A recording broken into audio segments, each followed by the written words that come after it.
Hello everyone, welcome to Sumana Kiran Kannada vlogs. Morning ಬ್ರೇಕ್ಫಾಸ್ಟ್ಗೆ ತುಂಬಾ ಈಸಿಯಾಗಿ ಟೇಸ್ಟಿಯಾಗಿ ರವೆ ರೊಟ್ಟಿ ಹಾಗೆಯೇ ಟೊಮ್ಯಾಟೊ ಚಟ್ನಿ ಹೇಗೆ ಮಾಡೋದಂತ ತೋರಿಸ್ತಾ ಇದ್ದೀನಿ. ಮೊದಲಿಗೆ ಒಂದು ಪಾತ್ರೆ ಇಟ್ಕೊಳ್ಳೋದಕ್ಕೆ ಚಿರೋಟಿ ರವೆಯನ್ನು ಹಾಕೊಳ್ತಾ ಇದ್ದೀನಿ. ಇಲ್ಲಿ ಒಂದು 2 ಬೌಲಷ್ಟು ಚಿರೋಟಿ ರವೆ ಹಾಕ್ಕೊಂಡಿದ್ದೀನಿ. ಹಾಗೆಯೇ ರುಚಿಗೆ ಬೇಕಾಗಿರೋಷ್ಟು ಉಪ್ಪು, ಹಾಗೆ ಅದಕ್ಕೆ 1 ಬೌಲಷ್ಟು ಮೊಸರು. 2 ಬೌಲ್ ಚಿರೋಟಿ ರವೆಗೆ 1 ಬೌಲಷ್ಟು ಮೊಸರನ್ನ ಹಾಕ್ಕೊಂಡಿದ್ದೀನಿ. ಹಾಗೆ ನೆಕ್ಸ್ಟ್ ಅದಕ್ಕೆ ಸಣ್ಣದಾಗಿ ಕಟ್ ಮಾಡಿ ಇಟ್ಕೊಂಡಿರುವಂಥ ಈರುಳ್ಳಿ, ಸಣ್ಣದಾಗಿ ಕಟ್ ಮಾಡಿ ಇಟ್ಕೊಂಡಿರುವಂಥ ಕರಿಬೇವು, ಹಾಗೆಯೇ 2 ಹಸಿಮೆಣಸಿನ್ಕಾಯಿ, ಸ್ವಲ್ಪ ಕೊತ್ತಂಬರಿ ಸೊಪ್ಪು, ಅದನ್ನು ಕೂಡ ಸಣ್ಣದಾಗಿ ಕಟ್ ಮಾಡಿಕೊಂಡು ಹಾಕ್ಕೊಂಡಿದ್ದೀನಿ. ಹಾಗೆ ನೆಕ್ಸ್ಟ್ ಅದಕ್ಕೆ 1 ಸ್ಪೂನಷ್ಟು ಜೀರಿಗೆ, ಸ್ವಲ್ಪ ನೀರನ್ನು ಹಾಕಿ ಎಲ್ಲೂ ಕೂಡ ಗಂಟಿಲ್ಲದೆ ಇರೋ ರೀತಿ ಚೆನ್ನಾಗಿ ಇದನ್ನು ಕಲಸಿಟ್ಕೊಳ್ಬೇಕಾಗತ್ತೆ. ರವೆ ಜೊತೆಗೆ ಹಾಕಿರೋಂಥ ಇಂಗ್ರೀಡಿಯೆಂಟ್ಸ್ ಎಲ್ಲನೂ ಕೂಡ ಚೆನ್ನಾಗಿ ಹೊಂದ್ಕೊಳ್ಳೋ ಹಾಗೆ ಕಲಸಿಟ್ಕೊಳ್ಳಿ. ನೀವು ವಿಸ್ಕರನ್ನಾದ್ರೂ ಯೂಸ್ ಮಾಡ್ಬೋದು, ಅಥವಾ ಈ ರೀತಿ ಕೈಯಲ್ಲಿ ಕಲಸಿದ್ರೆ ನೀಟಾಗಿ ಎಲ್ಲೂ ಕೂಡ ಗಂಟಿಲ್ಲದೆ ಇರೋ ರೀತಿ ಚೆನ್ನಾಗಿ ಹೊಂದ್ಕೊಳ್ಳುತ್ತೆ. ನೋಡಿ, ಈ ಹದದಲ್ಲಿ ಕಲಸಿಟ್ಕೊಂಡ್ರೆ ಸಾಕಾಗತ್ತೆ. ಒಂದು 5ರಿಂದ 10 ನಿಮಿಷ ನೆನೆಯೋದಕ್ಕೆ ಬಿಟ್ಟ ಮೇಲೆ ಇನ್ನು ಸ್ವಲ್ಪ ಗಟ್ಟಿಯಾಗುತ್ತೆ. ಬೇಕಂದ್ರೆ ನೀರನ್ನು ಆ್ಯಡ್ ಮಾಡ್ಕೊಳ್ಬೋದು. ನೋಡಿ, ಇದಕ್ಕೆ ಒಂದು ಪ್ಲೇಟನ್ನು ಕ್ಲೋಸ್ ಮಾಡಿ ಒಂದು 5ರಿಂದ 10 ನಿಮಿಷ ನೆನೆಯೋದಕ್ಕೆ ಬಿಟ್ಟು ನೆಕ್ಸ್ಟ್ ಇವಾಗ ಟೊಮ್ಯಾಟೊ ಚಟ್ನಿಯನ್ನು ರೆಡಿ ಮಾಡ್ಕೊಳ್ತಾ ಇದ್ದೀನಿ. ಒಂದು ಪ್ಯಾನ್ ಇಟ್ಕೊಳ್ಳೋದಕ್ಕೆ ಒಂದು 2 ಟೀ ಸ್ಪೂನಷ್ಟು ಎಣ್ಣೆ ಹಾಕಿ ಕ್ಯೂಬ್ಸ್ ಆಗಿ ಕಟ್ ಮಾಡಿ ಇಟ್ಕೊಂಡಿರುವಂಥ 5 ಟೊಮ್ಯಾಟೊನ ಹಾಕ್ಕೊಳ್ತಾ ಇದ್ದೀನಿ.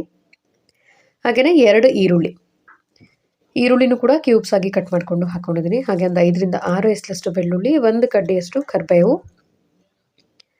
ಒಂದು 5 ಬ್ಯಾಡಗಿ ಮೆಣಸಿನ್ಕಾಯಿ ಕಲರ್ಗೆ, ಹಾಗೆಯೇ ಖಾರಕ್ಕೆ ಒಂದು 5ರಿಂದ 6 ಗುಂಟೂರು ಮೆಣಸಿನ್ಕಾಯಿನ ಹಾಕ್ಕೊಂಡಿದ್ದೀನಿ. 1 ಸ್ಪೂನಷ್ಟು ಜೀರಿಗೆ, 1ರಿಂದ 1.5 ಸ್ಪೂನ್ ಹಾಕ್ಕೊಳ್ಳಿ ಜೀರಿಗೆ. ಇದೆಲ್ಲದನ್ನು ಕೂಡ ಎಣ್ಣೆಯಲ್ಲಿ ಒಂದು 2ರಿಂದ 3 ನಿಮಿಷ ಚೆನ್ನಾಗಿ ಟೊಮ್ಯಾಟೊ ಈರುಳ್ಳಿ ಎಲ್ಲ ಸಾಫ್ಟ್ ಆಗೋ ಹಾಗೆ ಮಾಗಿಸ್ಕೊಳ್ಳಿ. ಈ ಟೊಮ್ಯಾಟೊ ಈರುಳ್ಳಿ ಎಲ್ಲ ಎಣ್ಣೆಯಲ್ಲಿ ಚೆನ್ನಾಗಿ ರೀತಿ ಕೆಂಪಗೆ ಸ್ವಲ್ಪ ಮಾಗಿದ್ರೆ ರುಚಿ ತುಂಬಾ ಚೆನ್ನಾಗಿರುತ್ತೆ. ನೆಕ್ಸ್ಟ್ ಇದಕ್ಕೆ ಸ್ವಲ್ಪ ಕೊತ್ತಂಬರಿ ಸೊಪ್ಪನ್ನ ಹಾಕ್ಕೊಳ್ತಾ ಇದ್ದೀನಿ.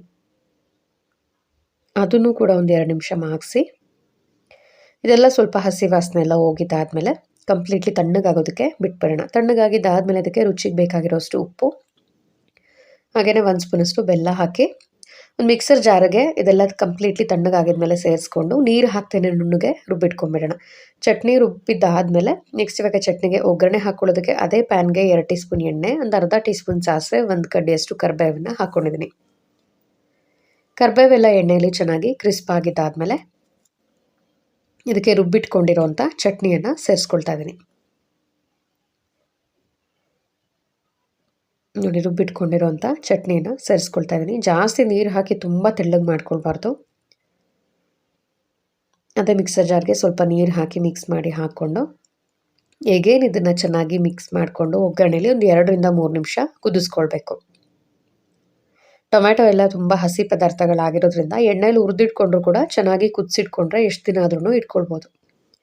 ನೋಡಿ, ಈ ಹದದಲ್ಲಿದ್ದರೆ ಸಾಕಾಗುತ್ತೆ, ತುಂಬ ತೆಳ್ಳಗೆ ಮಾಡ್ಕೊಳ್ಬಾರ್ದು.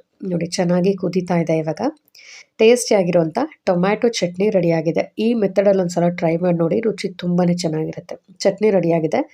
ನೆಕ್ಸ್ಟ್ ಇವಾಗ ರವೆ ರೊಟ್ಟಿಯ ಹಿಟ್ಟು ಹೇಗೆ ರೆಡಿಯಾಗಿದೆ ಅಂತ ತೋರಿಸ್ತಾ ಇದ್ದೀನಿ. ನೋಡಿ, ಚಿರೋಟಿ ರವೆ ಹಾಕಿರೋದ್ರಿಂದ ಸ್ವಲ್ಪ ಗಟ್ಟಿಯಾಗಿರುತ್ತೆ, ಸ್ವಲ್ಪ ಥಿಕ್ನೆಸ್ ಆಗಿರುತ್ತೆ. ಬೇಕಂದರೆ ಇದಕ್ಕೆ ಇನ್ನು ಸ್ವಲ್ಪ ನೀರನ್ನು ಆ್ಯಡ್ ಮಾಡ್ಕೊಳ್ಬೋದು. ನೋಡಿ, ಸ್ವಲ್ಪ ಗಟ್ಟಿಯಾಗಿದೆ. ಇದಕ್ಕೆ ಇನ್ನು ಸ್ವಲ್ಪ ಒಂದು ಅರ್ಧ ಕಪ್ಪಷ್ಟು, ಕಾಫಿ ಕಪ್ಪಲ್ಲಿ ಒಂದು ಅರ್ಧ ಕಪ್ಪಷ್ಟು ನೀರನ್ನು ಹಾಕಿ ಇನ್ನೊಮ್ಮೆ ಚೆನ್ನಾಗಿ ಮಿಕ್ಸ್ ಮಾಡ್ಕೊಳ್ತಾ ಇದ್ದೀನಿ. ನಾನು ಆಲ್ರೆಡಿ ಹಂಚನ್ನು ಕಾಯೋದಕ್ಕೆ ಇಟ್ಕೊಂಡಿದ್ದೀನಿ. ಎಣ್ಣೆ ಹಚ್ಚಿ ಇದನ್ನು ಮಾಮೂಲಿ ಗಟ್ಟಿಗೆ ಕಲಸಿಟ್ಕೊಂಡು ತಟ್ಟಿ ಆದ್ರೂ ಮಾಡ್ಕೊಳ್ಬೋದು, ಅಥವಾ ಬಳಿಯೋ ರೊಟ್ಟಿ ಮಾಡ್ತಾರಲ್ಲ ಆ ರೀತಿ ಆದ್ರೂ ಮಾಡ್ಕೊಳ್ಬೋದು. ನಾನಿಲ್ಲಿ ದೋಸೆ ಏನು ಹಾಕ್ಕೊಳ್ತೀವಿ, ದೋಸೆ ಎಲ್ಲ ತವ ಮೇಲೆ ಕಾಯ್ದ ಮೇಲೆ ಹಾಕ್ಕೊಳ್ತೀವಲ್ಲ ಅದೇ ರೀತಿ ಹಾಕಿ ರವೆ ರೊಟ್ಟಿಯನ್ನು ಮಾಡ್ಕೊಳ್ತಾ ಇದ್ದೀನಿ. ತುಂಬ ಈಸಿ ಮೆಥಡ್ ಇದು, ಟೇಸ್ಟ್ ಕೂಡ ಚೆನ್ನಾಗಿರುತ್ತೆ. ಹಂಚು ಚೆನ್ನಾಗಿ ಕಾಯ್ದಿದೆ. ಇದಕ್ಕೆ ಸುತ್ತ ಎಣ್ಣೆಯನ್ನು ಹಚ್ಕೊಂಡು ಇವಾಗ ರವೆ ರೊಟ್ಟಿಯ ಹಿಟ್ಟನ್ನು ಈ ಹಂಚು ಮೇಲೆ ದೋಸೆ ಥರ ನಾನು ಹಾಕ್ಕೊಳ್ತಾ ಇದ್ದೀನಿ. ರವೆ ದೋಸೆ ಅಂತನಾದರೂ ಹೇಳ್ಬೋದು, ಅಥವಾ ರವೆ ರೊಟ್ಟಿ ಅಂತನಾದ್ರೂ ಹೇಳ್ಬೋದು. ರವೆ ರೊಟ್ಟಿ ತಟ್ಕೊಂಡು ಮಾಡೋಕ್ಕೆ ಟೈಮ್ ಇಲ್ಲ ಅಂದರೆ ಈ ರೀತಿ ಮೆಥಡಲ್ಲಿ ಟ್ರೈ ಮಾಡಿ ನೋಡಿ, ರುಚಿ ತುಂಬ ಚೆನ್ನಾಗಿರುತ್ತೆ, ಮಾಡೋದು ಕೂಡ ಈಸಿ. ತುಂಬ ತೆಳ್ಳಗೆ ಹಾಕೋದಕ್ಕೆ ಬರೋದಿಲ್ಲ, ಇಷ್ಟು ದಪ್ಪ ಹಾಕ್ಕೊಳ್ಬೋದು. ಹಿಟ್ಟನ್ನು ಹಾಕಿ ಒಂದು 2 ಸ್ಪೂನಷ್ಟು ಎಣ್ಣೆ ಹಾಕ್ಕೊಳ್ತಾ ಇದ್ದೀನಿ ಮೇಲೆ. ಎಣ್ಣೆ ಹಾಕಿ ಕಂಪ್ಲೀಟ್ಲಿ ಚೆನ್ನಾಗಿ ಇದನ್ನು ಬೇಯಿಸ್ಕೊಳ್ಬೇಕು.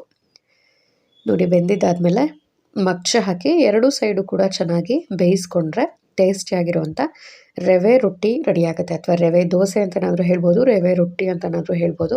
ರುಚಿ ಅಂತೂ ಇದಕ್ಕೆ ಕಾಂಬಿನೇಷನ್ ಮಾಡಿರುವಂಥ ಟೊಮ್ಯಾಟೊ ಚಟ್ನಿ ಹಾಗೆಯೇ ಈ ರೊಟ್ಟಿ ಪರ್ಫೆಕ್ಟ್ ಆಗಿರುತ್ತೆ ಮಾರ್ನಿಂಗ್ ಬ್ರೇಕ್ಫಾಸ್ಟ್ ಅಥವಾ ರಾತ್ರಿ ಊಟಕ್ಕೆ. ಮಿಸ್ ಮಾಡ್ದೇ ಟ್ರೈ ಮಾಡಿ ನೋಡಿ. ನೋಡಿ ಎರಡು ಸೈಡು ಚೆನ್ನಾಗಿ ಒತ್ತಿ ಬೇಯಿಸ್ಕೊಂಡ್ರೆ ಟೇಸ್ಟಿಯಾಗಿರುವಂಥ ರವೆ ರೊಟ್ಟಿ ರೆಡಿ ಆಗುತ್ತೆ. ಮಿಸ್ ಮಾಡ್ದೇ ಟ್ರೈ ಮಾಡಿ ನೋಡಿ. ಈ ವಿಡಿಯೋ ಹಾಗೆ ರೆಸಿಪಿ ನಿಮಗೆಲ್ಲರಿಗೂ ಇಷ್ಟ ಆಯಿತು ಅನ್ಕೋತೀನಿ. ಇಷ್ಟ ಆಗಿದ್ರೆ ಲೈಕ್ ಮಾಡಿ, ಶೇರ್ ಮಾಡಿ, ಕಮೆಂಟ್ ಮಾಡಿ. ಹಾಗೆ ಇನ್ನು ನನ್ನ ಚಾನಲ್ಗೆ ಯಾರೆಲ್ಲ ಸಬ್ಸ್ಕ್ರೈಬ್ ಆಗಿಲ್ಲ ಮರಿದೇನೆ ಸಬ್ಸ್ಕ್ರೈಬ್ ಮಾಡಿಕೊಂಡು ಸಪೋರ್ಟ್ ಮಾಡಿ. Thank you.